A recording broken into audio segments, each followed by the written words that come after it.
Saudara diduga dianiaya ibu tiri, anak berusia 12 tahun meninggal dunia dengan kondisi luka bakar, saudara. Kita bahas bersama dengan dokter penanggung jawab pasien DPJP RSUD Jampang Kulon, Dr. Sulaiman Arigayota.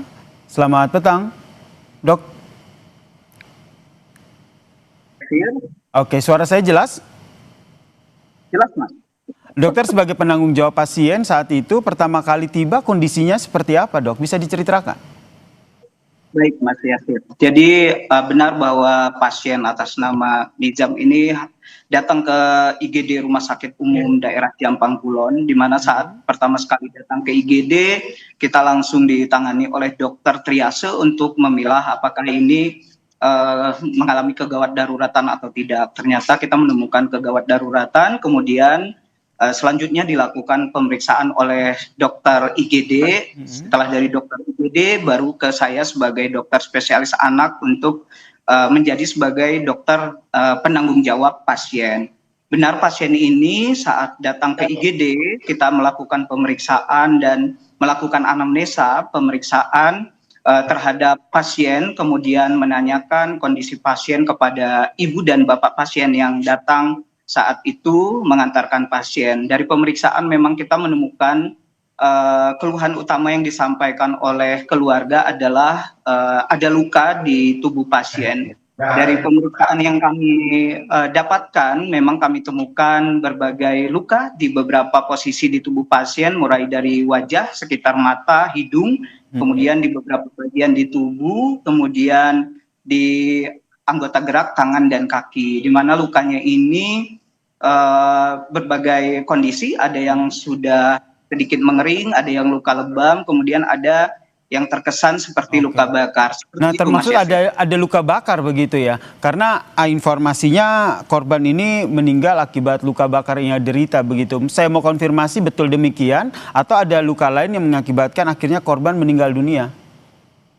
Baik, Mas Yaskir. Jadi kita belum dapat menyimpulkan bahwa ini benar apakah luka bakar atau ada luka yang lain, karena dari pemeriksaan tidak sepenuhnya ini terkesan seperti luka bakar, tapi seperti yang tadi saya sampaikan bahwa di tubuh pasien ini ada beberapa luka dengan berbagai kondisi, jadi tidak bisa kita menyimpulkan bahwa ini murni sebagai luka bakar saja. Oke, sekalian juga saya mau konfirmasi informasi yang beredar bahwa kondisi paru-paru korban ini juga dalam kondisi yang memang sudah rusak akibat meminum air panas. Saya ingin konfirmasi betul demikian yang ditemukan. Ya, jadi saat kami melakukan triase untuk memilah kegawat daruratan pasien ini, justru kami menemukan kegawat daruratannya adalah gangguan di pola napas. Tetapi apakah gangguan pola napas ini disebabkan oleh luka-luka yang dialami pasien, tidak bisa langsung kita simpulkan. Jadi mungkin ada kondisi penyakit lain yang bisa menyebabkan kondisi napas pasien mengalami pola napas yang tidak adekuat atau tidak baik seperti itu. Jadi tindakan yang kami lakukan adalah penanganan untuk memberikan jalan napas yang terbaik. Jadi apakah ini suatu kondisi akibat meminum air panas belum bisa kita pastikan, begitu Mas Yasir. Yang jelas ada gangguan di pola nafas ya, menjadi salah satu penyebab begitu ya, akhirnya korban meninggal dunia. Ini bisa disimpulkan seperti itu atau apa hasil anamnesa ataupun kesimpulan dari dokter penyebab dari kematian korban? Mungkin untuk menyimpulkan langsung penyebab kematiannya kita tidak bisa memastikan, tetapi butuh pemeriksaan tingkat lanjut tentunya. Yang jelas memang pola napas tidak seperti napas yang seharusnya, jadi membutuhkan alat bantu napas seperti oksigen dengan tingkat alat yang butuh yang intensif, sehingga saat itu saya memang memutuskan pasien ini untuk dirawat di ruang intensif, tetapi tidak bisa kita simpulkan kerusakan paru ini apakah karena meminum atau karena sesuatu zat yang terminum seperti itu, atau memang ini adalah kondisi penyakit yang sudah ada sebelumnya yang dialami pasien. Kita belum bisa menyimpulkan karena butuh pemeriksaan dan butuh telaah untuk menilai atau mencari tahu sebelumnya pasien ini sebenarnya punya riwayat sakit apa, seperti itu Mas Yasir. Oke, jadi hasil anamnesa awal itu ada ditemukan sejumlah luka, termasuk luka bakar, dan juga ada gangguan di saluran pernafasan ya, begitu ya dokter ya? Untuk gangguan di saluran pernapasannya juga tidak bisa kita pastikan, yang jelas pola napasnya terganggu. Pola nafasnya terganggu, ini beda hal ya, pola nafasnya terganggu. Ini apakah juga pada saat anamnesa awal ini juga diketahui sebenarnya korban ini memiliki penyakit bawaan atau seperti apa? Kalau kita langsung memastikan tentu belum bisa secepat itu Mas Yasir, masih butuh pemeriksaan tingkat lanjut seperti pemeriksaan radiologi, misalnya ada pemeriksaan ronsen, kemudian pemeriksaan laboratorium dasar, dan tentu pemeriksaan laboratorium tingkat lanjut seperti itu, dan itu belum sempat kita lakukan karena kita masih menangani kegawat daruratan saja.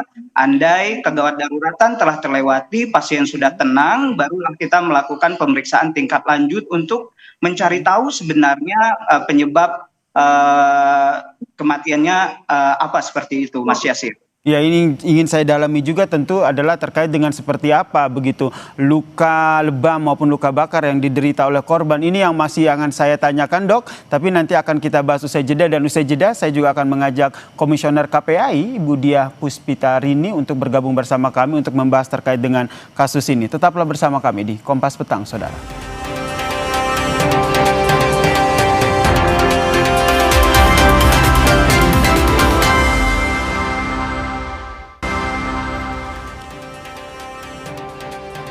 Diduga dianiaya ibu tiri, seorang anak berusia 12 tahun meninggal dunia, saudara. Ini yang masih kita bahas bersama dengan dokter penanggung jawaban pasien DPJP RSUD Jampang Kulon, Dr. Sulaiman, dan juga bergabung bersama kami Komisioner Kompolnas, Komisioner KPAI, Ibu Diah Puspitarini. Selamat petang, Bu Diah.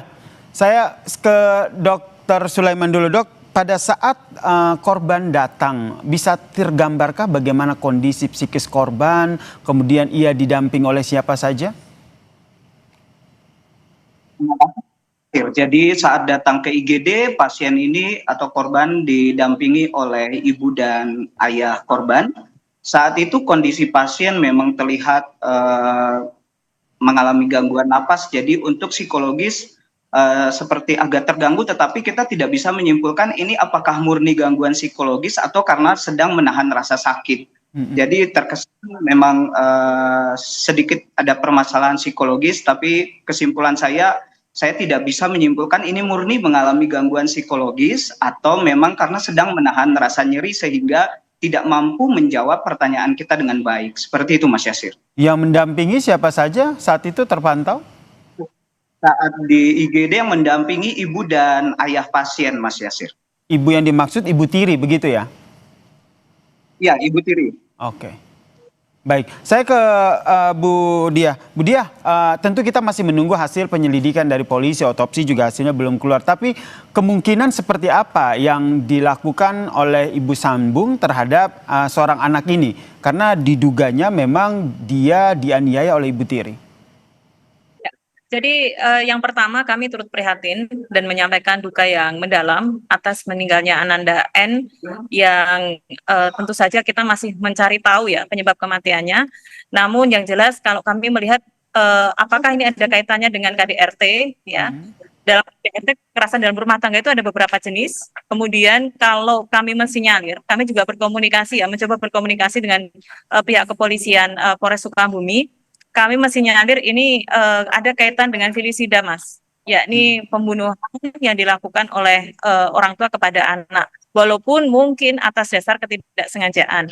Tetapi gejala ini atau mungkin statement ini kami ungkapkan karena kami melihat dari riwayat ya, riwayat si anak ini juga mengalami kekerasan berkali-kali oleh orang yang sama.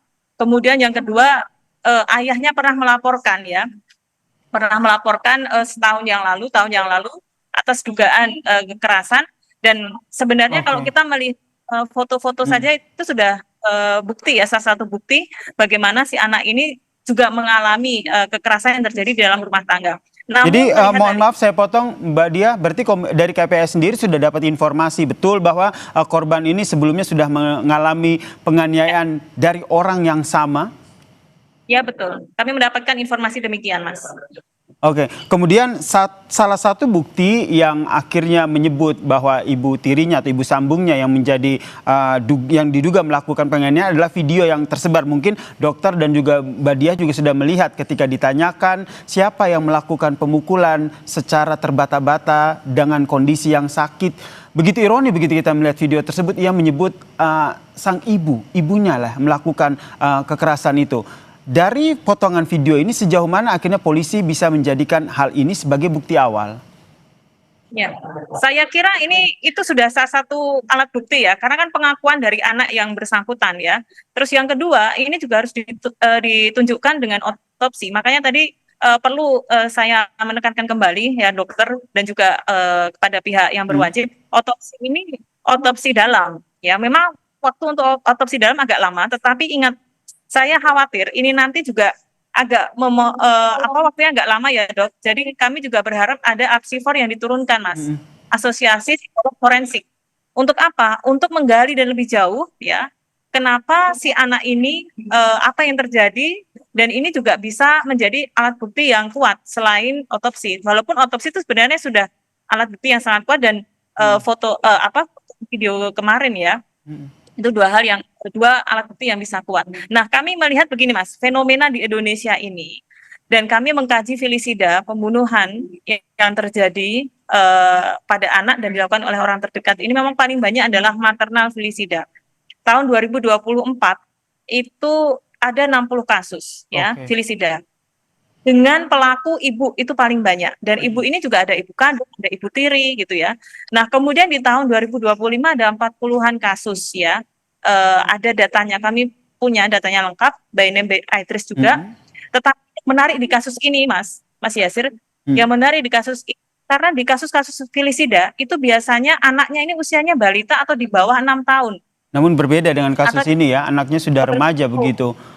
Sehingga menjadi concern dari KPAI sendiri. Saya ke Dr. Sulaiman. Dr. Sulaiman, pada saat memeriksa atau melakukan anamnesa dengan korban, tentu berbincang begitu, menggali informasi. Saat itu adakah pertanyaan kepada korban, siapa yang melakukan, siapa yang membuat korban sehingga mendapatkan kondisi seperti itu? Ya, terima kasih Mas Yasir. Jadi kita dokter triase saat itu melakukan anamnesa, sempat menanyakan kenapa keluhan ini sempat terjadi. Sempat tersebut dari mulut korban bahwa sempat menyebutkan nama teman dan ibu, hanya sekedar seperti itu. Karena kondisi gawat darurat, jadi kami tidak mendalami anamnesanya, tetapi kami lebih terfokus kepada penanganan kegawat daruratan seperti itu Mas Yasir.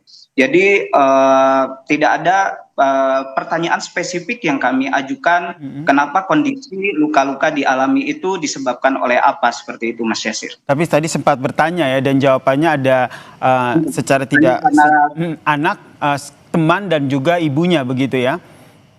Benar. Mbak Dia melihatnya bagaimana ini akhirnya nanti konstruksi hukumnya itu betul-betul jelas begitu, sehingga keadilan untuk almarhum bocah berusia 13 tahun ini ditegakkan? Ya, kalau saya begini menyampaikan bahwa salah satu tugas KPAI adalah memastikan Undang-Undang Perlindungan Anak ya Mas ya. Dan kalau di ini kan jelas sekali, mau dia anak ini meninggal atau tidak, tetap diterapkan tuntutan di pasal 75 junto 80C. Jadi 76C junto 80 ya. Pasal itu jelas bahwa ada penyebab kekerasan. Nah, kalau kemudian nanti ternyata proses hukum ini masih ini ya, ini kan sudah jelas anak sampai meninggal. Maka kami meminta tambahan ya, tuntutan dari pelanggaran Undang-Undang PKDRT, penghapusan kekerasan dalam rumah tangga. Sehingga apalagi kalau pelaku adalah orang terdekat, itu ditambah sepertiga hukuman Mas. Sepertiga jadi lebih tinggi begitu. Tetap mengawal kasus ini. Saya masih ke Dr. Sulaiman. Dr. Sulaiman, berarti keterangannya juga sudah dimintain oleh polisi terkait kasus ini? Sudah Mas Yasir. Dan yang ingin saya tanyakan juga, biasanya untuk luka lebam ataupun luka bakar begitu, dari pemeriksaan awal tuh bisa tergambarkan tidak ini karena apa begitu? Apakah karena ini kena pukulan benda tumpul atau karena kekerasan? Bisa tergambarkan atau bisa disimpulkan awal tidak, Dok? Ya, jadi seperti saya sampaikan di awal Mas Yasir bahwa luka yang dialami oleh pasien ini ada dalam beberapa kondisi. Ada yang terkesan seperti masih baru, ada yang sudah terkesan mering, ada yang hanya bengkak, lebam, ada yang melepuh seperti terkesan luka bakar. Jadi saya tidak bisa meyakinkan itu benar suatu luka bakar. Dan apakah ini suatu benturan benda tumpul juga sulit untuk dipastikan karena luka yang dialami itu ada dalam beberapa bentuk seperti itu Mas Yasir. Oke, termaksud tadi luka bakar ini ya? Ini tuh luka bakar. Gimana, Mas? Jadi kita tidak bisa menyimpulkan, kami tidak bisa menyimpulkan itu murni luka bakar seperti itu Mas Yasir. Masih harus butuh pemeriksaan tingkat lanjut untuk memastikan apakah ini benar suatu luka bakar atau karena luka traumatik benda tumpul seperti itu Mas Yasir. Bisa dipresentasikan lukanya seberapa banyak di bagian tubuhnya? Ada lebih dari 12 tempat di beberapa area tubuh. Ada yang luka yang sudah terkesan sedikit mengering, berkeropeng begitu di sekitar mata kiri dan kanan, kemudian di hidung, di leher, kemudian di pundak, ada beberapa bagian di tangan dan kaki seperti itu Mas Yasir. Oke, ini bisa jadi mengkonfirmasi apa yang disampaikan oleh Bu Dia tadi, bahwa sebenarnya kekerasan yang dialami oleh korban ini sudah beberapa kali oleh orang yang sama. Bisa dikatakan begitu, Bu Dia? Ya, secara tidak langsung begitu. Jadi begini, filisida itu sebenarnya bisa dilihat Mas sebelum kejadian. Apa tanda-tanda? Salah satunya adalah si anak ini sering sekali mengalami kekerasan, ya, berulang-ulang oleh orang yang sama. Sekarang pertanyaannya gini, Dok. Maaf, saya jadi bertanya sama dokter ya. Nggak apa-apa, silakan. Sekarang pertanyaan, apa mungkin anak demikian ini menyakiti dirinya sendiri sejauh itu? Mohon maaf ya, kalau luka leher, dan selama ini kami mendampingi beberapa kasus luka leher, kemudian ada di bagian agak dalam, itu apa mungkin juga dia sendiri? Itu kan agak aneh ya, kalau memang Ya, terima kasih Bu Dia. Pertanyaan yang bagus sekali Bu. Tapi yang namanya mungkin tetap saja mungkin ya Bu ya. Tetapi kalau kita melihat, kalau bercerita mungkin, apa saja pasti mungkin Bu. Tetapi pada kasus ini kalau terkesan misalnya pasien mencederai dirinya sendiri, menurut informasi keluhan itu baru muncul. Jadi sangat tidak mungkin untuk mencederai diri sendiri. Tetapi saya tidak bisa juga menyimpulkan bahwa ini itu akibat dari traumatik, benturan benda atau benda panas yang menyebabkan luka bakar, atau justru mungkin masih ada hubungannya dengan penyakit medis yang sudah dialami pasien yang kebetulan saat ini menjadi koinsiden atau penyakit yang muncul keluhannya secara muncul beberapa hari sebelum dibawa ke rumah sakit seperti itu Bu. Mas Yasir, mohon maaf, boleh saya berstatement Mas? Boleh, silakan. Jadi begini, di beberapa kasus filisida ataupun juga kasus kekerasan pada anak, ini memang barangkali si anak ini sampai meninggal dunia ya. Di Sukabumi juga pernah ada anak ini meninggal dunia. Ya memang ada pendapat dokter yang mengatakan bahwa si anak ini sudah punya penyakit. Tetapi bahwa kita tidak boleh menghilangkan ada kejadian kekerasan yang terjadi pada anak ini. Ya, dan salah satunya itu menjadi pemicu kenapa penyakit ini kemudian menjadi parah. Setidaknya itu jadi di beberapa kasus filisida sebelumnya.